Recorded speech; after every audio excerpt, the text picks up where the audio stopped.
اعوذ باللہ من الشیطان الرجیم بسم اللہ الرحمن الرحیم رب اشرح لی صدری ویسر لی امری واحلل عقدۃ من لسانی یفقہوا قولی رب یسر ولا تعسر وتمم بالخیر اللہم لا سہل الا ما جعلتہ سہلا وانت تجعل الحزن اذا شئت سہلا اللہم انفعنی بما علمتنی وعلمنی ما ینفعنی وزدنی علما آمین یا رب العالمین۔ آج ہم انشاءاللہ اللہ کے خاص فضل و کرم سے، اس کی توفیق سے، سورۃ الانفال کی آیت نمبر 59 سے آنورڈ دیکھیں گے۔ ہم اس کی حمد اور اس کے شکر کے ساتھ شروع کرتے ہیں، جس نے ہمیں یہ ہمت اور یہ طاقت اور یہ استطاعت عطا فرمائی، اور جس نے ہمارے دلوں میں رکھا کہ ہم اپنے دل کا آغاز اس کے بابرکت کلام کو سمجھنے سے شروع کریں، اس دعا کے ساتھ کہ اللہ تعالیٰ ہماری اس کوشش کو قبول و منظور کرے، اس میں ہمیں اللہ تعالیٰ استقامت عطا فرمائے، اور اس کا فائدہ ہمیں اور ہمارے احباب کو اس دنیا میں بھی اور آخرت میں بھی اللہ تعالیٰ نصیب فرمائے، آمین یا رب العالمین۔ یہ تو آیت نمبر 58 تک ہم نے جو آیات پڑھی تھیں سورۃ الانفال کی، اور جو آخری ہم نے مجلس میں کچھ آیات دیکھی تھی، ان میں ہم نے دیکھا کہ جنگ بدر کے بعد جو کافروں کا رویہ اور مسلمانوں کے لیے، مومنوں کے لیے کچھ ہدایات تھیں، اور خاص کر اس میں ایک ٹاپک یا ایک موضوع شروع ہوا تھا جنگی حکمت عملی کے بارے میں، یا مومنوں کو اور کافروں کے جو ریلیشن شپس ہیں ان کو کیسے ان کو پروان چڑھانا ہے یا کیسے ان کو ترتیب دینا ہے، تاکہ آئندہ آنے والے جو واقعات اور حالات ہیں ان میں مسلمان اپنی قوت جو ہے اس کو مزید بڑھا سکیں، اس کا توازن جو ہے وہ قائم رکھ سکیں، اور اللہ کے راستے میں اب مزید کھل کر جہاد کے لیے اور دوسرے معاملات میں وہ سامنے آئے۔ تو اسی حکمت عملی جو شروع ہوئی تھی، یا جنگی جو ہدایات تھیں جو اللہ تعالیٰ کی طرف سے، وہی سلسلہ شروع ہوا تھا۔ تھوڑا سا آگے کی آیات میں بھی ہمیں وہی موضوع جو ہے وہ چلتا ہوا نظر آئے گا۔ آخری جو آیت ہم نے پڑھی تھی وہ ایک اہم آیت تھی کہ اگر کوئی خیانت کرے، کوئی گروہ آپس میں، کوئی نان مسلم یا مشرک گروہوں کے ساتھ یا یہودی کسی قبیلے کے ساتھ جو معاہدہ طے تھا، کہ اگر کوئی اس میں خیانت کرے، اگر کوئی پیٹھ پہ چورا یا منافقت کر کے اگر کوئی خیانت کرے، اس کے باوجود بھی اگر تمہیں اندازہ ہو تو تم مساوی طور پر اپنا جو ایگریمنٹ ہے اس کو ختم کر دو۔ خیانت جو کرنے والے اللہ تعالیٰ ان کو پسند نہیں کرتا، اور خیانت کا ہم نے دیکھا تھا کہ چھپا ہوا عمل جو چھپا کر دوسروں کو کیا جائے، جس سے اپنا فائدہ حاصل ہو، اپنی جو مقصد ہے وہ حاصل ہو جائے، لیکن دوسرے کا نقصان ہو اور اس کو پتہ بھی نہ چلے۔ تو اس طرح سے چھپا کر خفیہ طور پر خیانت کرتے ہوئے کوئی معاہدہ اگر کوئی کرے، تو مسلمانوں کو اجازت نہیں کہ وہ معاہدے میں خیانت کرے، اس کو تو پھر چاہیے کہ وہ پھر کھلے عام برابری کے طور پر کھلے عام اس کا اظہار کر دے کہ کیونکہ یہ وجوہات ہوئی تھی، اس طرح سے معاملات ہوئے، اس طرح یہ واقعات کی وجہ سے، یا ایسی جو کافر یا مشرک قبیلے ہیں ان کی یہ حرکات کی وجہ سے ہم یہ معاہدہ جو ہے اس کو مزید جاری نہیں رکھ سکتے، لہٰذا آج سے یہ معاہدہ جو ہے وہ ختم سمجھیں، تاکہ سارے فریق جو بھی اس میں شامل ہیں ڈائریکٹلی یا انڈائریکٹلی سب کو کھلے طور پر پتہ ہو کہ ہمارا اب کیا مطلب معاہدہ ہے، کوئی معاہدہ ہے یا نہیں ہے، اور اگر کوئی معاہدہ نہیں ہے تو پھر ہمیں کس طرح سے آپس میں آگے چل کے حکمت عملی اختیار کرنی ہے، سارے گروہ جو ہیں ان کو برابر کا پتہ ہو، کھلے عام۔ تو یہی سلسلہ جو ہے وہ آگے بڑھتا ہے، مزید جنگی حکمت عملی جو ہے اللہ تعالیٰ کی طرف سے جو ہدایت ہے ان میں شروع کرتے ہیں۔ آیت نمبر 59، اعوذ باللہ من الشیطان الرجیم، ولا یحسبن، اور نہ ہرگز گمان کریں، نہ ہرگز گمان کریں، الذین کفروا، مشرک کافر لوگ جو ہیں وہ لوگ جنہوں نے کفر کیا، سبقو کہ وہ نکل گئے، وہ کہ وہ سبقت لے گئے یا بچ کر نکل گئے. یہ ہرگز گمان نہ کریں کافر لوگ کہ وہ سب بچ کر نکل گئے. انہم لا یعجزون، بے شک وہ نہیں عاجز کر سکتے، بے شک وہ سب مل کر بھی نہیں عاجز کر سکتے. اب غزوہ بدر میں ہم نے یہ دیکھا کہ 70 ان کے جو بڑے بڑے سردار تھے وہ مارے گئے وہاں پر، اور 70 ہی قیدی بنا لیے گئے، اور بہت بڑی تعداد جو ہے ان کی وہ مطلب واپس پلٹ کر بھاگ گئی، اپنی جانیں بچا کر، اپنا مال اسباب جو بھی تھا وہیں پر چھوڑ کر ان کو واپس بھاگنا پڑا. اور اتنی عبرتناک شکست کے بعد جب وہ واپس بھاگے تو واپس جا کر انہوں نے، یعنی ان کا یہ تھا کہ ہم تو بچ کر نکل آئے اور ہم تو دوبارہ سے تیاری کریں گے اور دوبارہ حملہ کریں گے، یا اس طرح کے واقعات تھوڑا سا تذکرہ بھی ہوا تھا. جو اسی طرف اشارہ ہے اس آیت میں کہ جو وہاں پر بچ کر نکل گئے تو وہ یہ نہ سمجھے کہ اب وہ مطلب اب چھوٹ گئے یا اب ان کے ساتھ معاملہ جو ہے وہ رفع دفع ہو گیا اور اب وہ زیادہ طاقتور ہو جائیں گے، بلکہ وہ کسی بھی صورت اللہ کو یا اس کا جو لشکر ہے اس کو کسی صورت وہ عاجز نہیں کر سکتے، اس کے اوپر کسی صورت وہ مطلب غلبہ نہیں پا سکتے. تو یہ ان کی طرف اشارہ تھا. اور ویسے بھی آج کل کے حالات میں بھی اگر دیکھیں تو مطلب جنگ سے پیچھے پھر جانا، یا اگر کوئی جنگ سے پیچھے پھر گیا ہے کوئی مشرک، تو اس کا مطلب یہ نہیں کہ وہ بچ گیا ہے. یقیناً آئندہ آنے والے حالات جو ہیں وہ اس کو اور زیادہ موقع دیں گے، خاص کر مومنوں کو یا مسلمان قوتیں جو ہیں کہ وہ مطلب دوبارہ سے اپنے آپ کو بھی جمع کریں اور اپنے آپ کو اور زیادہ مضبوط کریں، نہ صرف کافر اور مشرک لوگ جو ہیں وہی ہیں. باہر یہ بچ نکلنے والوں کے لیے کہ وہ یہ نہ سمجھے کہ وہ بچ کر نکل گئے، بلکہ وہ تو اللہ کو عاجز نہیں کر سکتے. دوبارہ وقت آئے گا جب ان کو مزید اس بارے میں مزید ان کے حوال جو ہیں وہ کھل کر سامنے آ جائیں گے، اور ان مسلمانوں کی قوت جو ہے مزید ان کے اوپر واضح ہوگی. وَأَعِدُّوا، اور تم سب تیار کرو، لہم ان کے لیے، مستطاعتم جتنی تم استطاعت رکھتے ہو، من قوت سے. اب جب مسلمان لشکر جو ہے اس کی ترتیب یا اس کی مطلب جو ارینجمنٹ ہے اس کا یہاں پر ذکر ہے کہ کس طرح سے مسلمان لشکر کو مضبوط کیا جائے ہر لحاظ سے. تو اس میں کچھ یہاں پر اشارے ملتے ہیں، ہم ان کو دیکھتے ہیں کہ کیا ہے. کہ تم سب تیار کرو ان کے لیے جتنی تم استطاعت رکھتے ہو، من قوت سے، ومن رباط، اور بندھے ہوئے گھوڑوں سے، ترہبون تم سب ڈراتے رہو، بھی اس کے ساتھ، عدو اللہ اللہ کے دشمن کو، وہ عدوکم اور اپنے دشمن کو، اللہ اور اپنے دونوں کے دشمن کو، اللہ کے اور اپنے دشمن کو اس کے ساتھ ڈراتے رہو، وآخرین اور کچھ دوسروں کو بھی، من دونہم ان کے علاوہ. اب یہاں پر مسلمانوں کو یہ ایک واضح ہدایت اور رہنمائی دی گئی اللہ تعالیٰ کی طرف سے کہ جتنی تم استطاعت رکھتے ہو قوت میں سے، تم جتنی استطاعت رکھتے ہو تم انہیں تیار کرو، ان سب کو تیار کرو، یعنی جو مومن لشکر جو ہے اس کو تم تیار کرو. من قوت میں سے، قوت کا مطلب یہاں پر ایک تو یہ قوت لفظ آیا ہے من قوت، اور دوسرا ہے من رباط الخیل، بندے ہوئے گھوڑوں میں سے، بندے ہوئے گھوڑوں کی شکل میں، بندے ہوئے گھوڑوں کی شکل میں. یہ دو چیزیں ہیں یہاں پر. من قوت جو ہے وہ احادیث سے یا اس کے جو مطلب جو تفاسیر میں جو اس کا اس وقت کے حالات کے مطابق جو اس کا مطلب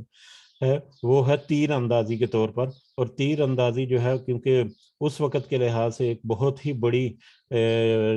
سکل تھی، ایک بہت ہی بڑی ایک سکل تھی، جنگ لڑنے کی ایک بہت بڑی مہارت تھی اس وقت. جتنا اچھا تیر انداز ہوگا اتنی ہی زیادہ قوت جو ہے اور وہ اس میں ہوگی، اور جتنے زیادہ تیر انداز ہوں گے اتنا ہی مستعدی سے اور اتنا ہی چابک دستی سے حملہ کرنے کی قوت ہوتی تھی اس لشکر میں. تو